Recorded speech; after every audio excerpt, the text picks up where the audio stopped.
그대는 속히 나에게로 오십시오.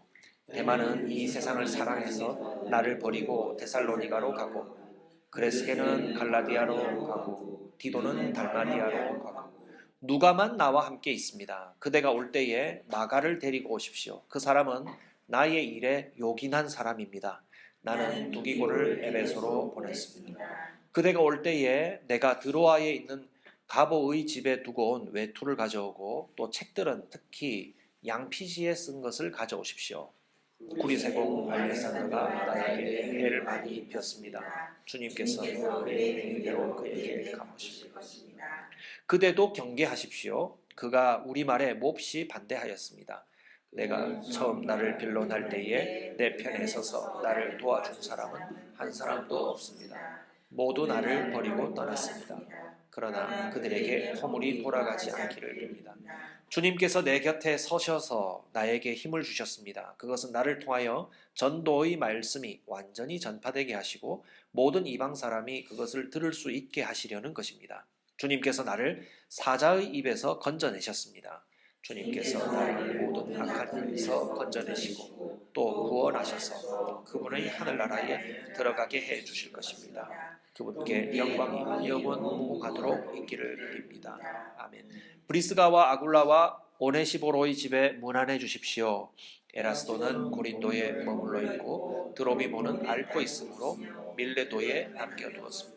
그대는 겨울이 되기 전에 서둘러 오십시오. 우블로와 부데와 리노와 글라우디아와 모든 신도가 그대에게 문안합니다. 주님께서 그대의 영과 함께 하시기를 빌며 주님의 은혜가 여러분과 함께 있기를 빕니다. 아멘. 주님께서 내게 힘을 주셨습니다. 주님께서 내게 힘을 주셨습니다. 하는 제목으로 하나님 말씀 나누겠습니다. 바울이 남긴 서신의 마지막 부분을 읽고 있습니다. 여러분들의 마음속에 이 부분을 주중에 묵상하시면서 마음이 오래 머문 바울의 표현들은 어떤 것이었습니까?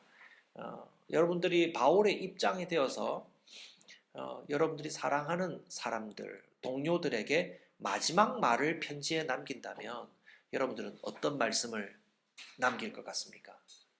여러분, 몇 줄 남긴 메시지의 힘이 얼마나 강력한지 모릅니다.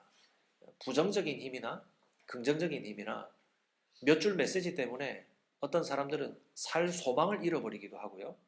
몇 줄 메시지 때문에 어떤 사람은 그 마음에 살 힘이 생기고 용기가 생기고 사랑이 넘쳐나서 누군가에게 보여주며 자랑하고 싶은 마음이 들기도 합니다. 바울은 이 마지막 단락에 자기의 소중한 고백을 담았고요. 함께하는 후배들과 교회의 가족들, 그리고 오늘 우리가 이 단락을 읽고 있는데요. 이 단락을 받아들고 읽고 있는 우리들, 다 예상하지는 못했겠지만 우리들에게도 자신과 같은 믿음이기를 바라는 마음이 있을 것입니다. 이 마지막 단락에서 제가 먼저 받은 인상은요. 바울의 표현 중에 사용한 내용들이 바울의 마음이 좀 바빠졌나? 는 느낌이 들었어요. 단어도 직접적으로 속히 오십시오 라는 표현도 쓰고요. 그리고 이 편지를 맺는 글이다 보니까 하지 못한 말들을 정리해서 얘기한다는 느낌이 들었습니다. 앞에서 자신이 이미 제단의 피의 제물처럼 드려질 때가 되었다. 드려져서 세상을 떠날 때가 되었다라는 말을 우리가 먼저 살펴보았죠. 그 말을 한 것과 같이 그에 이어서 9절에 그대는 속히 나에게 오십시오라고 말하고요. 말씀을 맺는 21절 부분에 보시면 그대는 겨울이 되기 전에 서둘러 오십시오라고 말하기도 합니다. 바울이 편지 서두에서 디모데를 만날 그 기쁜 기대감, 기쁜 만남을 가지게 될 그 기대감을 편지 서두에서 표현을 했었거든요. 그런데 그 표현과 맥을 같이 하면서도 이제는 그 말이 명령하는 채로 바뀌어서 서둘러 오라, 서둘러 오십시오 이렇게 말을 하고 있다는 점이 분위기가 조금 바뀌었어요. 왜 서둘러서 가야 했을까? 그 생각을 해봤습니다. 왜 바울은 지금 서두르고 있을까요? 바울의 마음 상태는 어떨까요? 이것은 바울이 함께 복음을 위해서 함께 일하고 있는 동력자들 그리고 후배 목회자들 가운데서 바울이 어떤 위치에 있는가를 이해하면 바울이 이 말을 왜 했을까를 좀 짐작해 볼 수가 있습니다. 바울은 지금 바울을 중심으로 하여 복음을 증거하는 이 복음 전도대, 뭐라고 얘기할까요? 복음의 큰 공동체, 공동체에서 첫 번째 리더라고 볼 수 있죠. 바울보다 더 앞서는 사람은 사실은 없었죠. 바울이 이 복음을 전파하는 넓은 지역을 포괄하여서 복음을 전파하는 공동체의 리더였죠. 이 리더의 위치에 있었기 때문에 바울은 비록 감옥에 갇혀 있었지만 자기 자신을 통해서 파송받고 또 자기에게 돌아와서 자기를 돌보고 있고 또 자기와 함께 복음을 전하는 사람들의 모든 근황을 바울은 모르는 것이 거의 없었다라고 봐야 할 것 같습니다. 그러니까 무슨 일이 일어나면 바울은 비록 그 감옥에서 갇힌 신세가 되어 있지만 바울에게 와서 이런 일이 있었습니다. 어떻게 하면 좋을까요? 그러냐? 거기에 사람이 없다고 그래? 그러면 거기에 누구를 보내도록 해라. 그리고 그 사람 좀 나에게 와서 나한테 좀 조언을 듣고 가라고 해라. 하는 그런 역할을 감옥에서 하고 있었다는 거죠. 몸은 갇혀 있었으나 바울은 감옥에서 복음을 위한 활동을 늦추고 있은 것이 아니라 왕성하게 하고 있었다고 볼 수 있어요. 열심히 하고 있었다고 볼 수 있는 거예요. 그런 관점에서 여러분 10절에서 12절 말씀을 다시 읽어보면 좀 다르게 들릴 겁니다. 대만은 이 세상을 사랑해서 나를 버리고 데살로니가로 가고 그레스게는 갈라디아로 가고 디도는 달마디아로 가고 누가만 나와 함께 있습니다. 그대가 올 때에 마가를 데리고 오십시오. 그 사람 나의 일에 요긴한 사람입니다. 개역판에는 유익하니라 이렇게 돼 있죠. 나는 두기고를 또 에베소로 보냈습니다. 지금 바울이 어떤 역할을 하는 줄 아시겠죠? 누구의 소식은 다시 말씀드릴게요. 그 지역에는 누구를 통해서 어떤 소식이 있고 어떤 일이 일어나고 있고 그 사람은 어디에 파송돼 있고 하는 상황을 바울이 다 알고 있다는 사실이에요. 그래서 바울은 소식을 전달하는 중심이 되기도 하고 어려운 일이 생겼을 때 그곳에 일꾼을 보내어주는 역할을 하기도 하고 개인적으로는 본인이 복음의 그러한 중심의 역할을 감당하기 위해서 누군가 나를 도울 사람을 나에게 좀 보내라, 나에게 오라고 하라 라고 하는 그런 역할을 하고 있다라고 하는 거죠. 이 중에서 대만은 이 세상을 사랑해서 나를 버리고 데살로니가로 갔다 하는 부분에 여러분 또 관심이 좀 가신 분이 있습니까?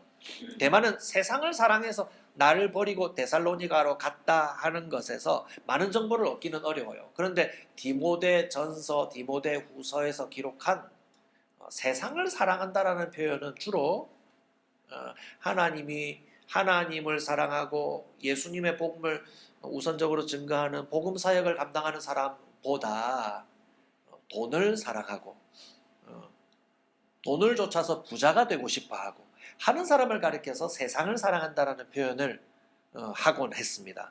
그래서 짐작하건대 대만은 돈을 좀 많이 벌어보고자 해서 떠났다라기보다 대만은 다른 본문에서 마가나 누가와 함께 나란히 바울과 동력한 훌륭한 동력자로 기록되어 있던 사람들이에요. 대만은 빌레몬서만 봐도 그렇습니다. 그러니까 그렇게 기록된 사람, 그렇게 기록될 정도로 복음에 열심히 했던 사람이 돈의 문제 때문에 바울을 떠났다라고 하면 어떤 상황일까요? 돈 많이 벌려고 떠난 것이라기보다는 돈 문제 때문에 어려워서 공동체에서 가까이서 바울을 돕는 일을 감당하지 못하고 떠나게 되었다라는 것을 여러분 이것은 충분한 짐작입니다. 합리적인 짐작을 해보는 것이죠. 돈의 문제가 아니라면 바울이 감옥에서 이제 풀려날 가능성이 없고 바울을 중심으로 한 힘있는 사역이 기대하기 어려워졌을 때 이제 바울을 따라서 복음을 전해서는 안 되겠다. 나는 다른 공동체에 소속되어야 되겠다. 라는 식의 마음을 가지지 않았을까 하는 짐작도 해볼 수가 있습니다. 그래서 데살로니가로 갔다고 했는데 이 데살로니가는 데마의 고향이거든요. 고향으로 돌아가서 지금까지 해왔던 일을 접고 생각을 다시 해보려고 떠났지 않았을까 이런 생각을 해봅니다. 여기 기록되어 있는 분들의 이름을 다 언급할 수는 없어요. 잘 알지도 못하고요. 그레스게라는 사람의 이름은 여기 말고는 본 적이 없습니다. 그런데 그레스게를 갈라디아로 갔다라는 것은 대마처럼 갈라디아로 도망갔다는 의미가 아니라 떠나버렸다는 의미라기보다는 여기 전체적인 문맥에서 파송돼 보낸 것, 갈라디아로 보내어져 있는 상태고, 또 누구 얘기예요? 디도는 달마디아로 갔습니다. 달마디아. 디도는 크레테죠. 크레테 섬. 그레데에서 크레타죠. 그레데 섬에서 사역하던 목회자였는데 달마디아로 파송되었다. 전후 관계를 정확하게 정할 수는 없지만 디도는 달마디아로 지금 보내진 상태다. 이런 정보를 얘기해 주는 거예요. 그리고 바울과 함께 동역했던 누가는 지금 여전히 바울 곁에서 지금 돕고 있다라고 얘기해 주고 있어요. 그리고 마가도 복음 전하는 데 있어서 바울이 디모데 당신과 함께 마가도 만나봐야겠어. 마가도 내가 복음 증거하는 데 있어서 매우 중요한 사람이야 하면서 마가도 함께 오라 이런 얘기도 합니다. 그리고 두기고를 보내라고 에베소로 보내라고 하는 내용은 누구야? 디모데가 에베소의 목회자이니까 에베소로 이 편지를 두기고 편에 보내어서 두기고를 에베소를 잠시 돌아보게 하고 디모데를 지금 바울에게로 불러오는 이렇게 장소를 바꾸는 그런 상황인 것으로 짐작해 볼 수가 있습니다. 자, 정리해 보면 디모데를 속히 오라라고 부르는 바울은요, 우리가 짐작해 볼 수 있는 여러 가지 이유들, 바울의 심적으로 조급한 마음이 생겼다든가 또 외로운 마음이 생겨서 사람들을 자꾸 불러들이나 이런 생각도 해볼 수 있고요. 다 합리적인 생각들이긴 합니다만 더 큰 맥락 속에서는 바울은 자신의 시간이 다 되어져 가는 것을 직감하고 빨리 사람들의 현황들을 소식들을 알려준과 동시에 기묘하게 빨리 전달해야 될 소중한 일꾼들을 불러서 중요한 당부를 하기 위해서 빨리 오라고 얘기하고 있다라고 볼 수 있습니다. 여기서 제가 얻은 교훈은 이것입니다. 바울은 지금 감옥에 고립되어 있죠. 여기서 우리가 그냥 감상적으로 접근할 때에 바울이 인간적으로 겪었을 법한 마음의 고민들, 갈등들 얼마나 많겠습니까? 내가 이 감옥에서 그냥 마지막을 맞이하는구나. 이것은 좌절이다. 그리고 내가 감옥에 이처럼 빨리 잡혀 들어오게 한 원인은 무엇인가 생각하면서 그때 내가 이렇게 했어야 되는데 또 그 사람 때문이야 라고 하면서 누군가를 원망하는 마음도 있지 않겠어요? 저는 있었을 거라고 생각합니다. 그런데 오늘 본문에서 엿볼 수 있는 그의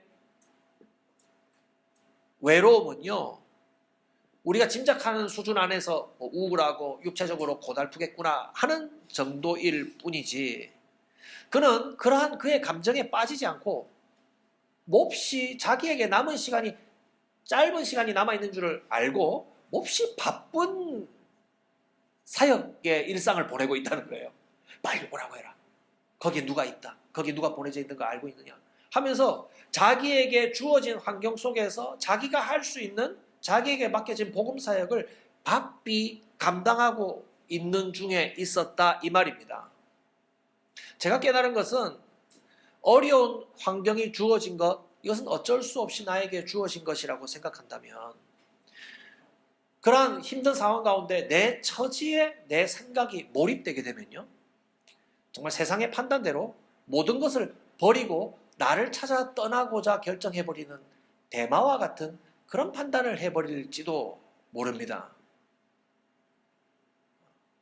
절망이야. 원망스러워. 나는 여기까지구나.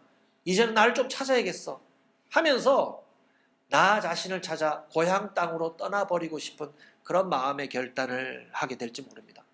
그 마지막은 참 우울한 판단 아니겠습니까? 그러나 그것은, 그런 식의 판단은 결코 자신을 위한 판단이 아니라고 생각할 수 있습니다. 우리가 예수님을 믿고 난 다음부터 우리는 우리 자신의 것이 아니라 예수 그리스도의 것이 되었다라는 것을 우리는 고백하는 사람들입니다. 우리는 우리 자신의 것이 아니라 하나님의 것이죠. 맞나요? 네, 맞죠. 우리 그렇게 고백할 수 있습니다. 우리는 나 자신의 것이 아니라 내가 창조된 것으로부터 하나님이 나를 찾아내어서 나를 구원해 주신 것부터 앞으로 나를 이끌어 주실 하나님에게로 돌아갈 것을 생각하면 나는 나 자신의 것이 아니라 하나님의 것이라는 것을 분명히 알 수 있습니다. 그렇기 때문에 나 자신을 위하는 그런 감상 속에서는 결코 자신을 위할 수가 없다는 것을 알아야 됩니다. 내가 그렇게 지어진 자이기 때문에, 내가 하나님을 위하여 살도록 하나님의 것으로 지어진 자이기 때문에 나 자신을 이기적으로 위하는 방식으로는 결코 나를 위하는 삶이 될 수 없다는 거예요. 고린도전서, 이 역시 바울이 쓴 편지죠. 고린도전서 6장 19절 20절 말씀에 이렇게 기록된 부분이 있습니다. 제가 읽어드릴게요.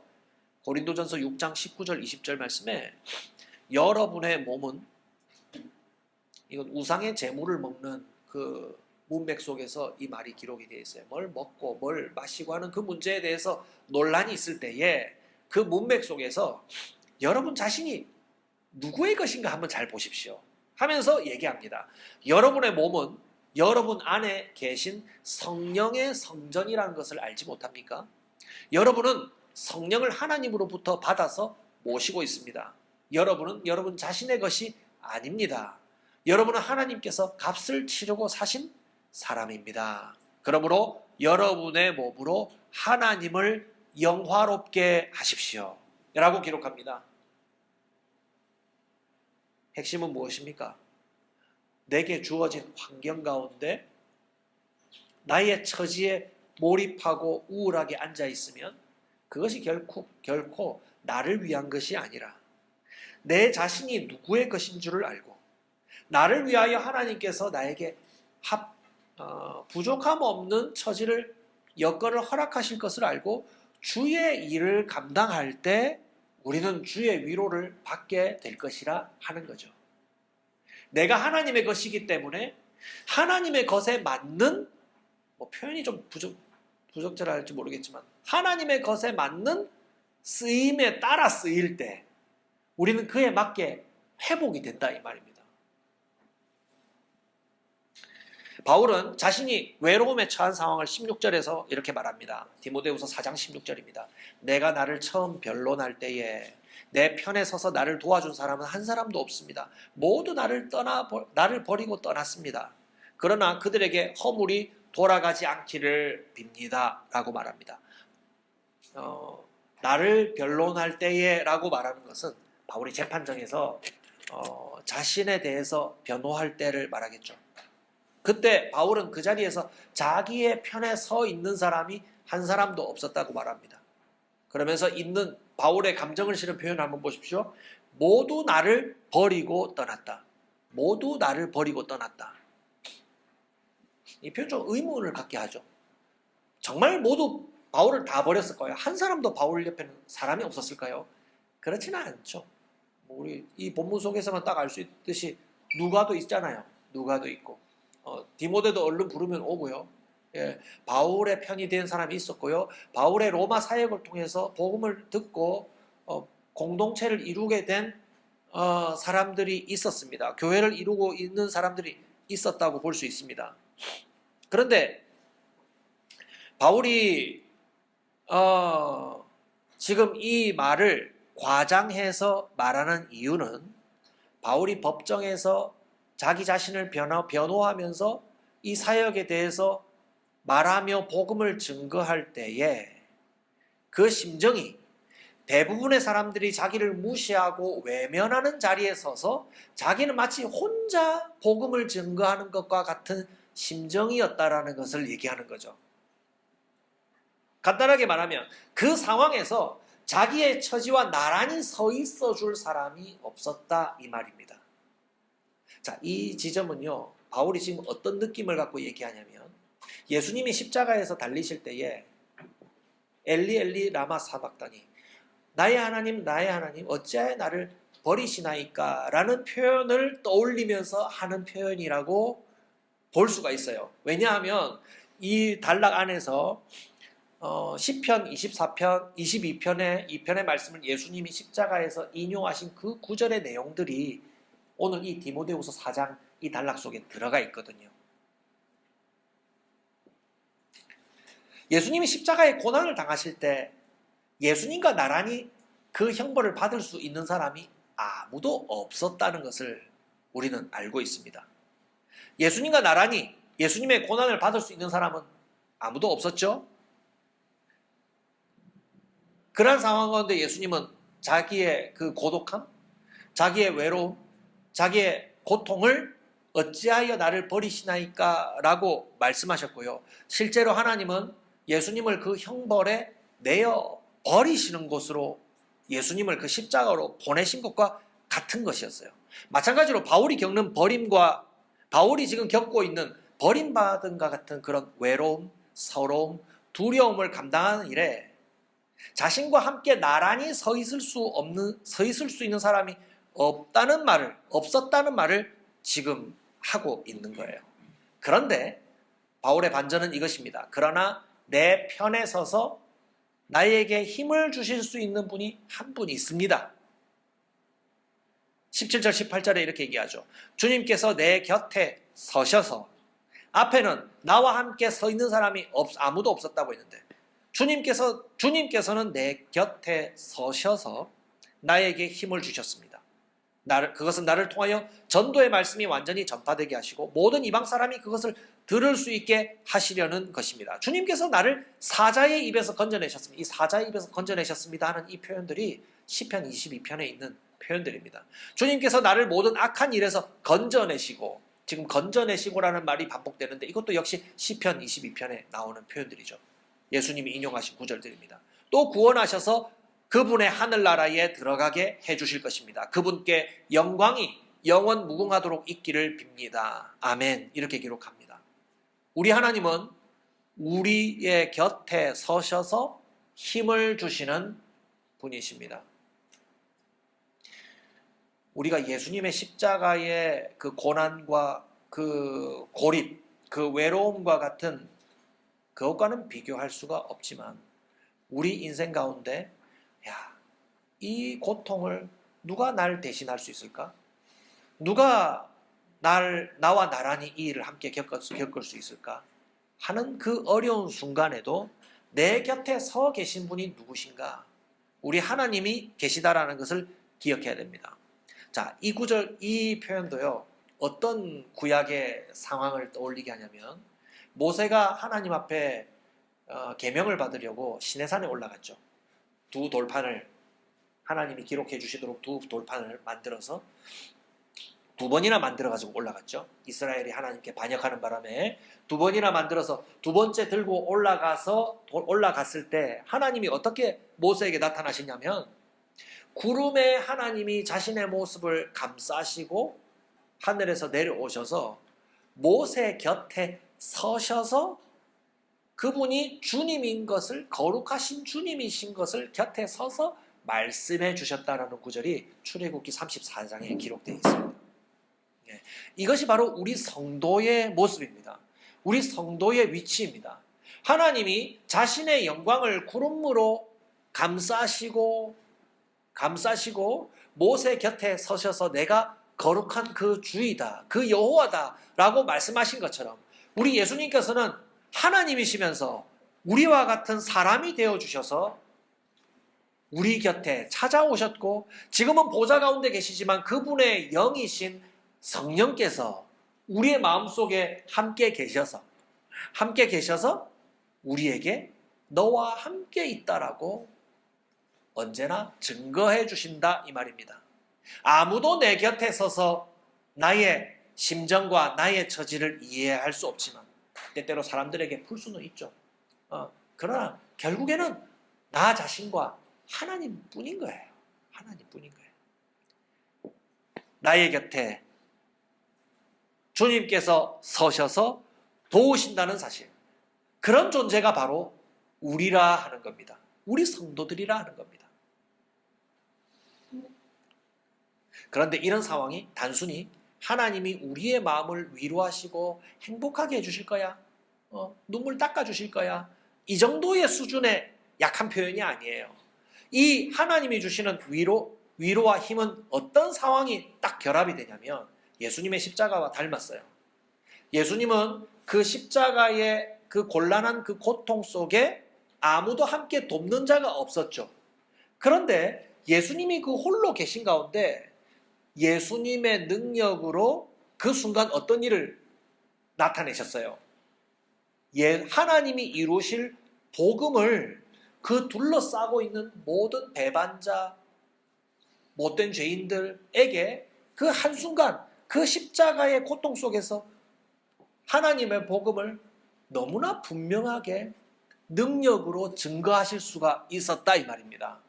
그러면 우리를 둘러싸고 있는 나를 반대하고 나를 고통 주고 하는 그 어려운 형편 가운데 아무도 나를 도와줄 수가 없어, 아무도 고립된 나를 위로할 수가 없어 하는 이 어려운 순간 가운데, 나밖에 없어 하는 이 순간 가운데 하나님만이 나를 도우시는 능력자가 되어서 나와 함께 나란히 서 있는 이 순간은요, 어떤 순간이냐? 예수님처럼, 십자가에 달리셨던 예수님처럼, 지금 감옥에 고립되어 있는 바울처럼, 또 누군가처럼 하나님이 우리에게 주신 복음을 능력 있게 증거할 수 있는 기회로 사용하신다라고 하는 것입니다. 그것 때문에 하나님이 우리에게 힘을 주시는 겁니다. 능력을 주시는 거예요. 바울이 오늘 사는 우리에게 주려는 이 마지막 단락의 당부는 이것입니다. 우리 주님께서 내 편에 서서 힘이 되신다 하는 사실입니다. 내 기분, 내 필요 정도 들어주시려고 하는 그런 힘이 아니라 내게 주신 어려운 환경 가운데 하나님이 나를 하나님의 완전한 성도가 되도록 하셔서 모든 악한 일에서 나를 건져내실 뿐만이 아니라 나를 둘러싸고 있는 모든 이 환경 가운데 복음을 능력 있게 증거하도록 하시는 기회로 쓰신다 하는 겁니다. 거기까지 나아가야 되는 거예요. 이것이 우리가 믿는 세상 종교와 다른 겁니다. 세상 종교는 나를 위로하고 나의 눈물을 닦아주고 내가 이 세상에서 잘 살아갈 수 있는 처세를 가르치죠. 그럼 네가 복 받을 거야, 잘 될 거야 하는 정도에 머무르지만 우리의 관점은 그것이 아니에요. 우리는 세상의 것이 아니라 나의 것도 아니라 하나님의 것이라는 분명한 관심을 갖고, 하나님, 나는 하나님의 것으로 나는 어떻게 나음을 입을 수 있을까요? 이 어려운 상황을 어떻게 해결할 수 있을까요? 그래, 하나님의 일을 감당해라. 내가 너와 함께 있어 줄게. 이 어려운 상황 가운데 하나님이 우리와 함께 계셔 주시면서 나의 그 어려운 상황 가운데서 나를 건져 주심과 동시에 복음을 힘있게 증거하는 하나님의 것으로서 쓰임 받는 일이 나의 삶에 일어나게 된다 하는 것이죠.